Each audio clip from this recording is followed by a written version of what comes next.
خب سلام دوستان، در ادامه معرفی مناطق و خیابون‌های دوشنبه اومدیم اینجا که معروف به باغ کودکان هست یا همون پارک کودکان که خب هم وسایل در واقع بازی برای بچه‌ها هست و هم مثل یک پارک بزرگ در واقع مردم رفت آمد میکنن. به این سمت خیابون‌های اطرافش که این سمتی که الان ملاحظه میکنید به سمت همون مکتب 6 هست یا همون مدرسه 6 که من معرفی کردم قبلا.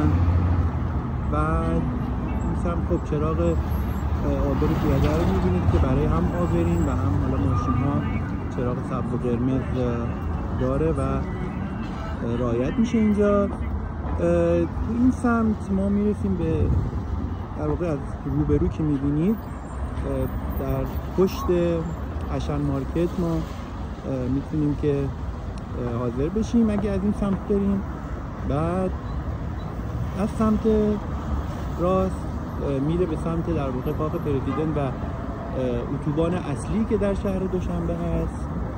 و اینطور که میبینید این سمت هم به سمت در واقع بانک الف میره که بانک الف یکی از بانک‌های مشهور یا در واقع بانک اصلی هست. فکر میکنم یه جورایی شبیه مثلا بانک ملی خودمون که بیشتر کارهای رسمی رو انجام میده هستش. البته برداشت منه و زندگی جریان داره و سر ظهر هم هست و مدارس